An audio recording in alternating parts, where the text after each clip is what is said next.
ರಾಜ್ಯದಲ್ಲಿ ಬರಗಾಲ ಎದುರಾಗಿದೆ. ರೈತರು ಮುಗಿಲನ್ನು ನೋಡ್ಬಿಟ್ಟು ಮಳೆರಾಯ ಬಾರೋ ಅಂತ ಹೇಳಿ ಕರಿತಿದ್ದಾರೆ. ಒಂದ್ ಕಡೆಯಿಂದಾಗಿ ಬರಗಾಲದ ಪರಿಸ್ಥಿತಿಯನ್ನು ಎದುರಿಸೋಕೆ ಸರ್ಕಾರ ಕೂಡ ಅಧಿಕಾರಿಗಳಿಗೆ ಸೂಚನೆ ಕೊಟ್ಟಿರುವಂತದ್ದು. ಸೊ ಇದ್ರ ಬಗ್ಗೆ ಮಾತನಾಡೋಕೆ ನಮ್ಮ ಜೊತೆ ರೈತ ಮುಖಂಡರಿದ್ದಾರೆ, ಬನ್ನಿ ಮಾತಾಡ್ಸೋಣ. ಸರ್ ನಮಸ್ತೆ. ನಮಸ್ಕಾರ. ಸರ್, ಈಗ ಬರಗಾಲದ ಪರಿಸ್ಥಿತಿ ವಿಚಾರವಾಗಿ ಒಂದ್ ಕಡೆಯಿಂದಾಗಿ ರೈತರು ರಾಜ್ಯದಲ್ಲಿ ಹೋರಾಟವನ್ನ ಮಾಡ್ತಿದ್ದಾರೆ ಭೂಮಿಯನ್ನು ಉಳಿಸ್ಕೊಳ್ಳಿ ಅಂತೇಳಿ, ಮತ್ತೊಂದು ಕಡೆಯಿಂದ ಬರಗಾಲದ ಪರಿಸ್ಥಿತಿ. ಸೊ ಈ ಒಂದು ಎರಡು ಸಮಗ್ರ ಚಿತ್ರಣವನ್ನ ಹೇಗೆ ವಿಶ್ಲೇಷಣೆ ಮಾಡ್ತೀವಿ? ನೋಡಿ, ಇವತ್ತು ಸರ್ಕಾರ ರೈತರ ಪರವಾಗಿ ನಿಂತಿಲ್ಲ. ಇವತ್ತು ಸರ್ಕಾರ ಏನಾಗಿದೆ, ಒಂದು ಕಡೆ ಬರ, ಮಳೆ ಇಲ್ಲ, ಕುಡಿಲಿಕ್ಕೆ ನೀರಿಲ್ಲ, ವ್ಯವಸಾಯಕ್ಕೆ ನೀರಿಲ್ಲ. ಇನ್ನೊಂದು ಕಡೆ ರಾಜಕೀಯ ಬರ. ಇವನ್ನ ಯಾರು ಮಂತ್ರಿ ಮಾಡಬೇಕು, ನಾನು ಯಾವ ರೀತಿ ಸರ್ವೈವ್ ಆಗಬೇಕು ಮುಖ್ಯಮಂತ್ರಿಯಾಗಿ ಅಂತಕ್ಕಂಥ ಮಾತನ್ನು ಸರ್ಕಾರ ಮುಳುಗೋಗಿದೆ. ಇದರಲ್ಲಿ ನಾನು ಹೇಳಲಿಕ್ಕೆ ಬಯಸ್ತೀನಿ, ಏನು ಸರ್ಕಾರ ಕೂಡಲೇ ಎಲ್ಲ ಜಿಲ್ಲೆಗಳಲ್ಲೂ ಕೂಡ ಜಿಲ್ಲಾಧಿಕಾರಿಗಳ ನೇತೃತ್ವದಲ್ಲಿ ಟಾಸ್ಕ್ ಫೋರ್ಸನ್ನು ರಚನೆ ಮಾಡಬೇಕು. ಕೂಡಲೇ ಒಂದು ಕೇಂದ್ರ ಸರ್ಕಾರದಿಂದ ಏನಾದರೂ ನೀವು ಅನುದಾನಗಳನ್ನು ತಗೋಬೇಕು, ಇಂಥ ಪರಿಸ್ಥಿತಿಯಲ್ಲಿ ಕೇಂದ್ರ ಸರ್ಕಾರದ ಸಹಾಯ ತಗೋಬೇಕು ಅಂದರೆ ರೈತ ಮುಖಂಡರು ಮತ್ತು ರೈತರನ್ನು ಒಂದು ಸಭೆಯನ್ನು ಕರೀಬೇಕು, ಚರ್ಚೆ ಮಾಡಬೇಕು. ಮುಖ್ಯಮಂತ್ರಿಗಳು ನಿಯೋಗವನ್ನು ಕರ್ಕೊಂಡೋಗಿ ಒಂದು ರೈತರ ನಿಯೋಗವನ್ನು ನಿಮ್ಮ ರಾಜಕಾರಣಿಗಳು, ಯಾಕೆಂದರೆ ಪಕ್ಷಗಳು ಬೇರೆ ಬೇರೆ ಇದ್ದಾಗ, ಕೇಂದ್ರದಲ್ಲಿ ಒಂದು ಪಕ್ಷ, ರಾಜ್ಯದಲ್ಲಿ ಒಂದು ಪಕ್ಷ ಇದ್ದಾಗ ರಾಜ್ಯ ಸರ್ಕಾರದಲ್ಲಿ ಈ ಥರದ ಕ್ರೈಸಿಸ್ ಆಗುವಂಥದ್ದು ನಾವು ಹಿಂದಿಂದನೂ ಕೂಡ ನೋಡ್ಕೊಂಬಂದ್ವಿ. ಪ್ರತಿಷ್ಠೆಗಳು ಇವತ್ತು ರೈತ ಬೀದಿಗೆ ಬಂದಿದ್ದಾನೆ, ಕುಡಿಯೋ ನೀರಿಲ್ಲ, ಬೆಳೆಗಳಿಗೆ ಬಿತ್ತನೆ ಬೀಜ ಇಲ್ಲ, ಸರಿಯಾದ ಸಂದರ್ಭದಲ್ಲಿ ರಸಗೊಬ್ಬರ ಪೂರೈಕೆ ಮಾಡ್ತಿಲ್ಲ. ಈ ಸಂದರ್ಭದಲ್ಲಿ ಮುಖ್ಯಮಂತ್ರಿಗಳು ಪ್ರತಿಷ್ಠೆಯನ್ನು ಪ್ರದರ್ಶನ ಮಾಡಿದೆ ಕೇಂದ್ರ ಸರ್ಕಾರಕ್ಕೆ ಒಂದು ರೈತ ಮುಖಂಡರ ಜೊತೆ ರಾಜಕಾರಣಿಗಳು, ನೀವು ಏನು ಕೃಷಿ ಸಚಿವರೇ ಇಲ್ಲ. ನಾನು ವಿಪರ್ಯಾಸ ಏನು ಅಂತಂದರೆ, ಇಂಥ ಸಂದರ್ಭದಲ್ಲಿ ಕೃಷಿ ಸಚಿವರಿಲ್ಲ.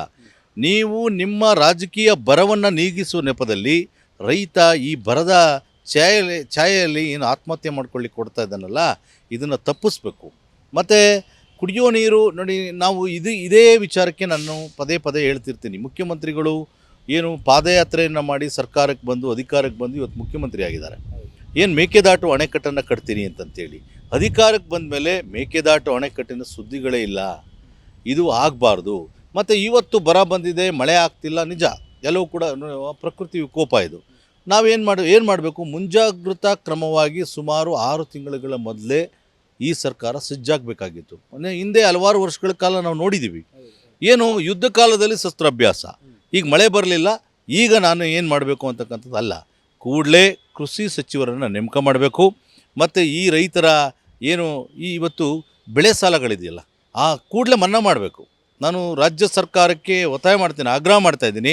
ಇವತ್ತು ರೈತ ಸಂಕಷ್ಟದಲ್ಲಿದ್ದಾನೆ. ರೈತನಿಗೆ ಬಿತ್ತನೆ ಬೀಜ ಕೊಟ್ಟಿಲ್ಲ, ನೀವು ರೈತನಿಗೆ ರಸಗೊಬ್ಬರ ಕೊಟ್ಟಿಲ್ಲ, ಮಳೆ ಇಲ್ಲ, ಬಿತ್ತನೆ ಮಾಡದೆ ಕಂಗಾಲಾಗಿದ್ದಾನೆ ರೈತ.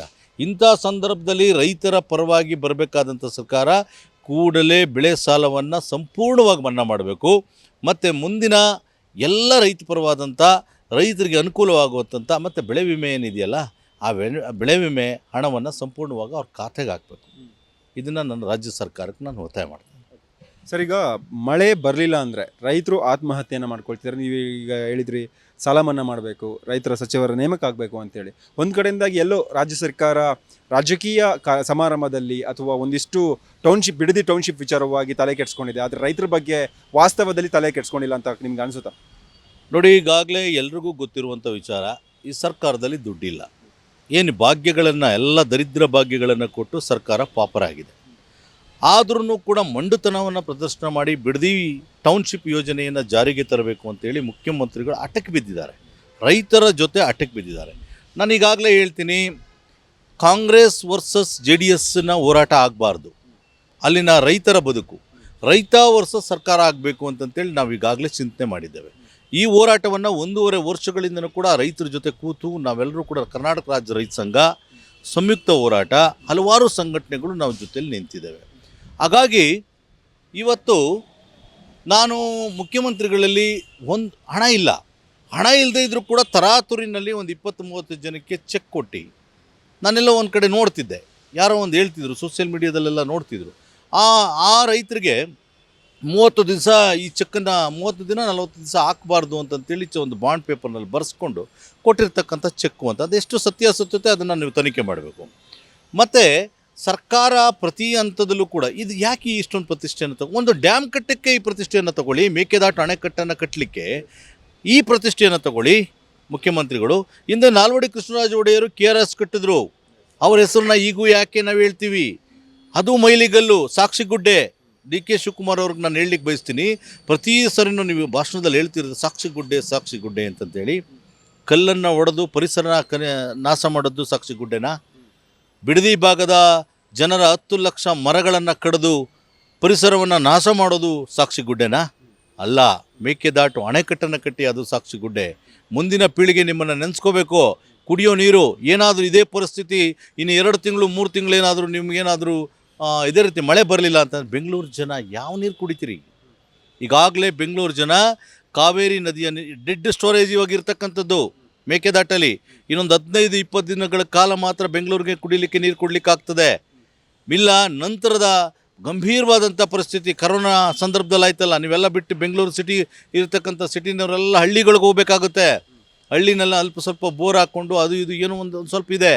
ಆದರೆ ಇವತ್ತು ರೈತ ಸಂಕಷ್ಟದ ಸ್ಥಿತಿಲಿದ್ದಾನೆ, ಆತ್ಮಹತ್ಯೆ ಮಾಡ್ಕೊಳ್ಳಿಕ್ಕೆ ಹೊಡ್ತಿದ್ದಾನೆ.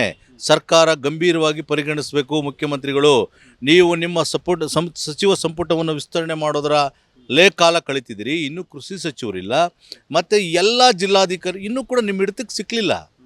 ಅಧಿಕಾರಿಗಳು ನಿಮ್ಮ ಹಿಡಿತಕ್ಕೆ ಸಿಗ್ತಾ ಇಲ್ಲ. ಇವತ್ತು ಸರ್ಕಾರ ಯಾವ ಮಟ್ಟಕ್ಕಾಗಿದೆ ಅಂತ ಹೇಳಿದ್ರೆ, ಈಗಾಗಲೇ ಸರ್ಕಾರ ಮುಗಿದೋಗಿ 28 ಚುನಾವಣೆ ಸಿದ್ಧತೆಯಲ್ಲಿದೆ. 28ನೇ ಇಸ್ವಿಗೆ ಚುನಾವಣೆ ಮಾಡಬೇಕು ಅನ್ನೋ ಸಿದ್ಧತೆಯಲ್ಲಿದೆ. ರೈತರ ಸಂಕಷ್ಟ, ಕುಡಿಯೋ ನೀರಿನ ಸಂಕಷ್ಟ, ಬರದ ಸಂಕಷ್ಟ, ಇದನ್ನು ಎದುರಿಸಲಿಕ್ಕೆ ಈ ಸರ್ಕಾರದಲ್ಲಿ ದುಡ್ಡು ಇಲ್ಲ, ಆತ್ಮಸಾಕ್ಷಿನೂ ಇಲ್ಲ. ಈ ರೀತಿ ದಿಟ್ಟತನ ತೋರ್ತಕ್ಕಂಥ ಮಂತ್ರಿಗಳು ಯಾರೂ ಕೂಡ ಇಲ್ಲ. ಮುಖ್ಯಮಂತ್ರಿಗಳು ಬಿಡದಿ ಟೌನ್ಶಿಪ್ಪನ್ನು ಕೂಡಲೇ ಕೈ ಬಿಡಬೇಕು, ಬಿಟ್ಟು ರೈತ ಪರವಾಗಿ ಬರಬೇಕು. ಇವತ್ತು ಕಾಂಕ್ರೀಟ್ ಕಾಡು ಈ ಬೆಂಗಳೂರಿನಲ್ಲಿ ಈಗ ಹೇಗೆ ವೈಟ್ ಟ್ಯಾಪಿಂಗ್ ಮಾಡೋದ್ರ ಮೂಲಕ, ಈ ಕಾಂಕ್ರೀಟ್ ಕಾಡನ್ನು ಮಾಡೋದ್ರ ಮೂಲಕ ಇವತ್ತು ಯಾಕೆ ಮಳೆ ಬರ್ತಿಲ್ಲ ಹೇಳಿ? ಮಳೆ ಯಾಕೆ ವೈಪರೀತ್ಯ ಆಗ್ತಿದೆ ಹೇಳಿ? ಇದೂ ಒಂದು ಕಾರಣ. ಅರಣ್ಯ ನಾಶ ನೋಡಿ, ಅಭಿವೃದ್ಧಿಯ ನೆಪದಲ್ಲಿ ಬಿಡದಿಲ್ಲ 10 ಲಕ್ಷ ಗಿಡನ ನೀವು ನಾಶ ಮಾಡ್ತೀರಲ್ಲ, ಪರ್ಯಾಯವಾಗಿ ನೀವು 10 ಲಕ್ಷ ಗಿಡ ಎಲ್ಲಿ ನೆಡ್ತೀರಿ? ಕಾನೂನಲ್ಲೇ ಇದೆ. ಪರಿಸರ ಇಲಾಖೆ ಏನು ಇವತ್ತು ಪರಿಸರವಾದಿಗಳು ಎಲ್ಲೋಗಿದ್ದಾರೆ?